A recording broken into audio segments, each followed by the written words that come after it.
Hello, good morning to all of you. Enjoy your class, botany class, okay? And start the video with जैसा मैंने बेटा last video में आप सारे बच्चों को बताया था डिफ्यूजन प्रेशर डेफिसिट, ओके? तो इसी को हम लोग फिर से कंटिन्यू करते हैं. फाइन. सो देखो, the difference in diffusion, how would you define DPD? Diffusion pressure deficit. इसी का दूसरा नाम फिर आपको दिया रेनेट साइंटिस्ट ने. आपको क्या नाम दिया? Suction pressure. मतलब जिस एबिलिटी के साथ वाटर के होता है ये एब्जॉर्ब किया जा सके. ओके, सो इसको डिफाइन कैसे करते हैं? The difference in diffusion pressure of pure water. Pure water को आपने आपका रेफरेंस में लिया हुआ है ना? तो यहाँ पर क्या होता है, प्योर वाटर के कंपेयर में इसको किया, और water in a specific solution, मतलब कोई सॉल्यूशन है आपका, ठीक है? सॉल्यूशन का मतलब पहले ही मैंने आपको बताया था, सॉल्यूशन मतलब हो जाता है जब आपका इसमें क्या होता है कि सॉल्यूट्स को ऐड किया, ठीक है? तो बेटा जैसे ही किसी प्योर वाटर में, जैसे मान लो प्योर वाटर का एक पर्टिकुलर आपका क्या होता है, डिफ्यूजन प्रेशर है, जैसे उसमें सॉल्यूट्स ऐड किया तो उसके डिफ्यूजन प्रेशर में कमी आ गई. Addition of salt reduces the diffusion pressure of water. This decrease is called diffusion pressure deficit और suction pressure. Diffusion pressure deficit को डिफाइन किया था मेयर ने 1938 में. तो यही जो डिफ्यूजन दोनों के बीच में जो डिफरेंस हो जाता है ना, this is called your diffusion pressure deficit. Okay, so water की टेंडेंसी हो जाती है लो डीपीडी टू हाई डीपीडी की ओर मूव करने की. वाटर कहां से कहां मूव करता है? Water moves from low DPD, low diffusion pressure deficit, to high diffusion pressure deficit. Clear? यहां तक सारे कॉन्सेप्ट्स क्लियर हैं? तो एक तो वाटर मूवमेंट से क्वेश्चन आता है, फिर आपको मैं अगली स्लाइड में फिर मैं आपको ये बनाऊंगा, आपका वाटर का मूवमेंट एक में पूरा आपको लिख दूंगा, लो डीपीडी, डीपीडी के कॉन्टेक्स्ट में, ऑस्मोटिक पोटेंशियल के कंपेयर में, ये सारा मैं आपको लिख दूंगा ताकि आपका वाटर मूवमेंट से रिलेटेड कोई भी क्वेश्चन आपका मिस ना हो. क्लियर?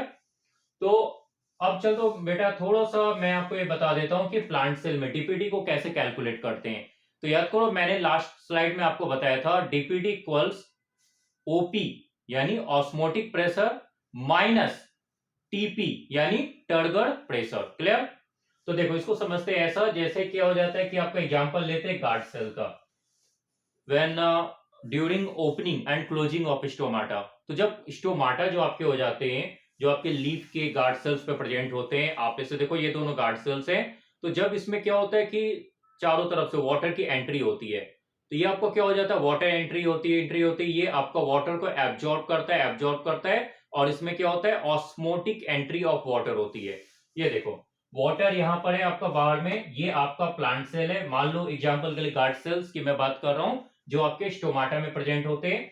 ये प्लांट सेल का सेल वॉल है, ये सेंट्रल वैक्यूल है. इसके अंदर जो आपका क्या हो जाता है, जो आपका लिक्विड प्रेजेंट होगा, that is called your vacuolar SAP, that contains a pigment called anthocyanin. Yes, very good. आप सारे बच्चे एक्टिव होकर के वीडियो को ध्यान से सुने. तो यहाँ पर क्या हो जाता है बेटा, वाटर आपकी टेंडेंसी हो जाती है कहां जाता है, ये हाइपरटोनिक मीडियम की ओर जाता है, जिसका कंसंट्रेशन ज्यादा होता है ना? वाटर भी आपको क्या होता है, it acts as seller. Salesman क्या हो जाते हैं, उसकी ओर जाते हैं, उस बायर की ओर जाते हैं, परचेज वाले पर्सन की ओर जाते हैं जिसकी परचेजिंग कैपेसिटी सबसे ज्यादा है ना? तो यहां आपको क्या होता है, वैसे ही वाटर कहां जाता है, वाटर आपका हाइपरटोनिक मीडियम, मतलब जिसमें साल्ट का कंसंट्रेशन ज्यादा है वहीं पर जाएगा. तो ये यहां गया, इससे ज्यादा हाइपरटोनिक कौन होता है आपका, सेंट्रल वैक्यूल होता है. तो वाटर यहां चला गया. तो वाटर की एंट्री हो रही है, वाटर की एंट्री हो रही है. क्यों एंट्री हो रही है? Y water is entering inside, water enters inside central vacuole because central vacuole is hypertonic. क्या है बेटा, हाइपरटोनिक होता है. तो वाटर की एंट्री होगी. अब ये बताओ, this osmotic entry of water creates osmotic pressure. इसको कहते क्यों होता है osmotic entry of water inside the central vacuole, due to osmotic pressure.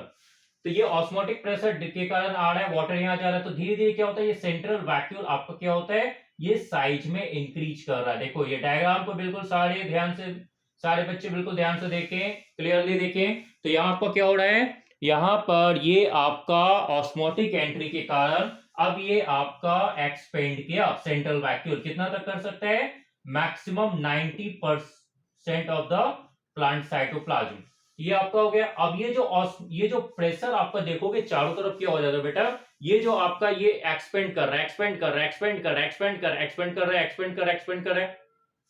तो ये जो एक्सपेंशन हो रहा है तो ये प्रेशर जनरेट करेगा, कहां पर जनरेट करेगा, ये प्रेशर जनरेट करता है आपको कहां पर, to the cell wall, cell wall पर प्रेशर जनरेट कर रहा है। लास्ट वीडियो लेक्चर्स में मैंने आपको ये क्लियरली बताया था कि क्या होता है बेटा, एक समय आता है जब ये क्या होता है, ये ऑस्मोटिक एंट्री हो रही है, ये सेल वॉल है, इसके ऊपर प्रेशर जनरेट हो रहा है। तो ये जो दो फोर्स आपके ऐसे जनरेट हो रहे हैं ना, ये देखो मैंने नमस्कार के जैसे मुद्रा इसमें बनाया है ना, समझ में आ रहा है आपको। ये आपको क्या हो जाता है कि इक्वल एंड अपोजिट हो जाते हैं। मतलब अब फर्दर जैसे कि ये इतना ये फोर्स लगा रहा ऑस्मोटिक, ये आपका वॉल का वॉल प्रेशर है ना, तो इसमें आपका क्या हो जाता है कि ये एक समय आ जाता है कि वाटर इतना एब्जॉर्ब हो जाएगा, ये इस पर फोर्स इक्वल फोर्स हो जाता है। That condition is called fully turgid cell. मतलब वो सेल ने वाटर को एब्जॉर्ब करते करते क्या हुआ, पूरी तरह से ऐसे टर्जिड हो गया, फुल हो चुका है, ठीक है, बोलते हैं ना वाटर कंप्लीटली स्वेल कर लिया पूरी तरह से, this is called fully turgid cell. तो यहां पर क्या हो जाता है, ये आपका ये वॉल, ये आपके ऊपर प्रेशर डाल रहा है सेल वॉल के ऊपर, है ना, और ये कंडीशन अब क्या हो जाती है कि आपका ये वाटर फर्दर एब्जॉर्ब नहीं हो पाएगा, वाटर फर्दर एब्जॉर्ब नहीं होगा, ठीक है।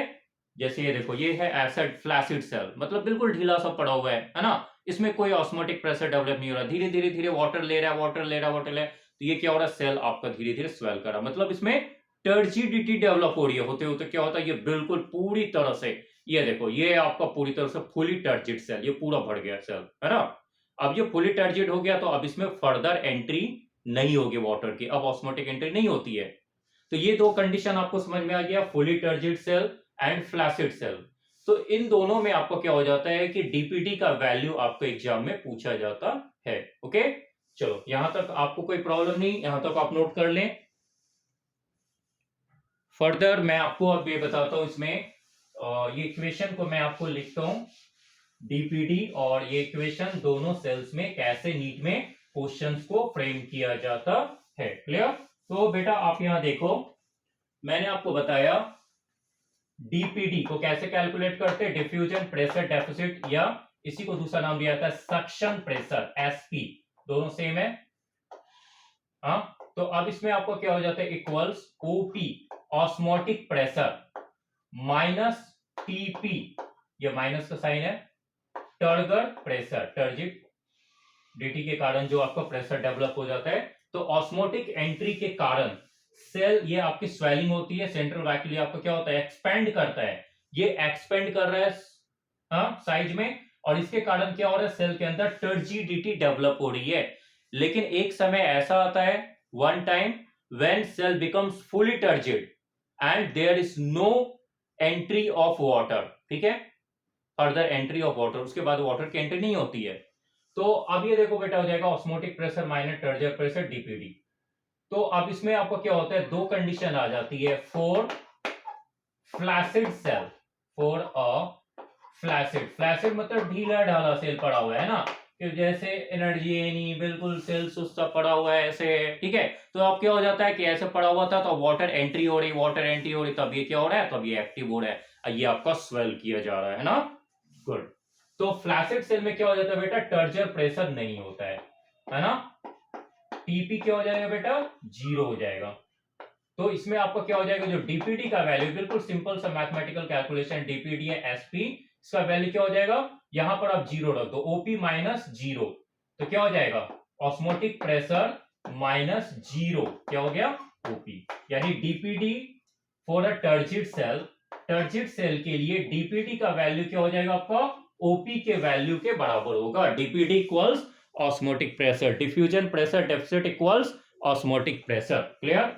यहां तक कोई प्रॉब्लम नहीं, ये बिल्कुल सिंपल सा कैलकुलेशन है, क्योंकि इसके लिए टर्जर प्रेशर का वैल्यू जीरो होता है, इसीलिए मैंने यहाँ पे जीरो वैल्यू रखा। तो डीपीडी है एक्सपी, यानी सक्शन प्रेशर क्या हो जाएगा आपका, क्या हो जाएगा बेटा, क्या हो जाएगा, ऑस्मोटिक प्रेशर के बराबर होगा, ठीक है। सेकेंड आपको क्या हो जाता है, for a fully turgid cell, fully turgid cell, fully turgid cell मैंने आपको पहले ही समझा दिया कि अब इसमें फर्दर वाटर की एंट्री नहीं होगी, तो यहां क्या हो जाएगा, ये दोनों वैल्यू इक्वल हो जाते हैं, ओपी एंड टीपी इक्वल हो जाता है। क्या हो जाता है, ऑस्मोटिक प्रेशर इक्वल्स टर्जर प्रेशर। ये देखो ऑस्मोटिक प्रेशर क्या हो जाता है, ये ऑस्मोटिक एंट्री यहां आ रही है, ये टर्जर प्रेशर, ये दोनों बराबर हो गए।